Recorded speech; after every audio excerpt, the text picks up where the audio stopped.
Hi guys, what's going on. I hope सब बढ़िया चल रहा होगा।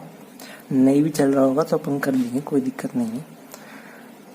तो सबसे पहले तो I would like to apologise, क्योंकि इस वीडियो को आने में देर हो गई। एक्चुअली मैं प्रिपेयर कर रहा था मैं एंट्रेंस के लिए। तो विदाउट वेस्टिंग टाइम अब हम फैक्टराइजेशन शुरू करने जा रहे हैं।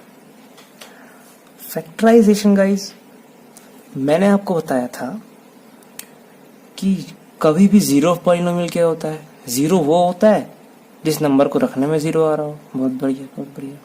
यदि x इज इक्वल्स टू 5 को किसी पॉलिनोमियल में रखने पे जीरो आ रहा होता है, कोई भी पॉलिनोमियल px मान लो, उसको p5 करने में जीरो आ रहा है, तो अपन क्या कह देते हैं इसको कि ये एक जीरो ऑफ पॉलिनोमियल है। और गाइस, यदि आपको जीरो ऑफ पॉलिनोमियल को डिटेल में पढ़ना है तो मेरे प्रीवियस वीडियो पे जरूर जाएं, वहां पर मैंने सब बताया है। तो ये था जीरो ऑफ पॉलिनोमियल। अब अगर फैक्टराइजेशन मतलब क्या, फैक्टर क्या, एक पॉलिनोमियल के फैक्टर निकालना, उसको हम फैक्टराइजेशन ऑफ पॉलिनोमियल कहते हैं। कोई दिक्कत नहीं है। जीरो से ही फैक्टर बना हुआ है, देख लो बता रहे क्या।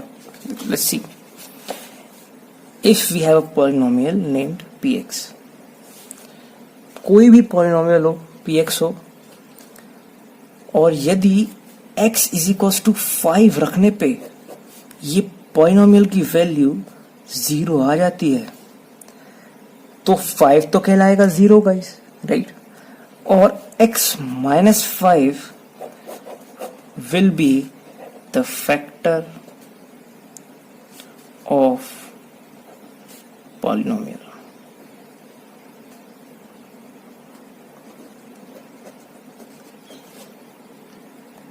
यानी कि गाइस कुछ नहीं, फैक्टर ऑफ पॉलिनोमियल होगा।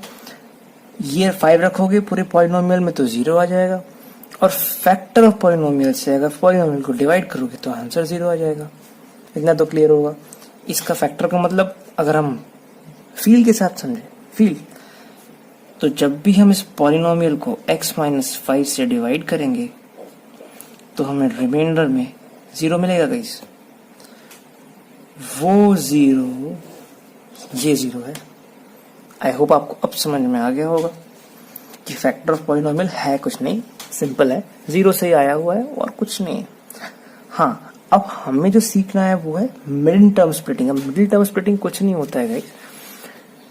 पॉलिनोमियल्स के फैक्टर्स निकालने के हमारे पास दो तरीके होते हैं। We have two ways to find out the factor of polynomial. अभी आपको दो तरीके हैं। हायर क्लासेस में आप 3 से 4 वेज पढ़ोगे जिससे हम पॉलिनोमियल्स के फैक्टर्स निकाल सकते हैं। तो गाइस, एक फैक्टर थ्योरम दिया रहता है आपकी बुक में कि फैक्टर थ्योरम मतलब कुछ नहीं है। फैक्टर थ्योरम, मेरी बात समझो, फैक्टर थ्योरम करने की याद करने की जरूरत ही नहीं पड़ेगी। You don't need to memorise that theorem, क्योंकि थ्योरम तो फैक्टराइजेशन खुद है, समझो। फैक्टर थ्योरम ये कहता है कि इफ फॉर एग्जाम्पल अगर मैं 5 लेके चल रहा हूं, राइट, 5 लेके चल रहा हूं, if polynomial px is such that on keeping 5 in place of x the remainder is 0, x minus 5 is the factor of the polynomial। Simple है।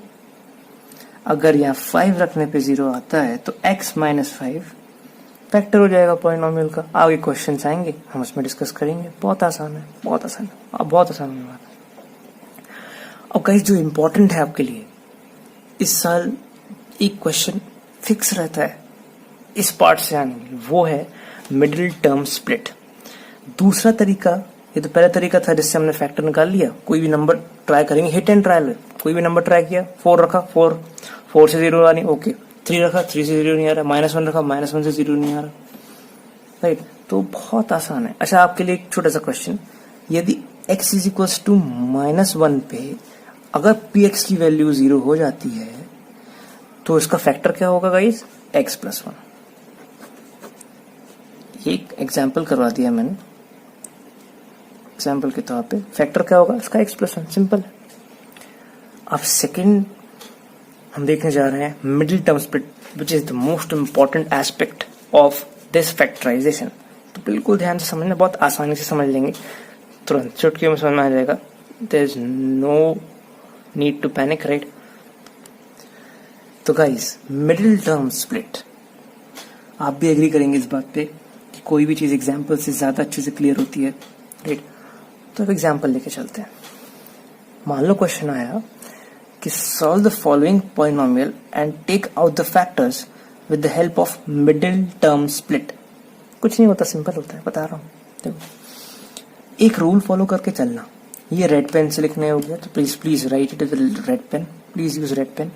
नोट्स बनाते समय अभी जब भी आप वीडियो को देखेंगे, so please use red pen while writing this rule. 1 into x square क्या होता है गाइस? X square, right. और minus x into minus x भी क्या होता है गाइस? X square.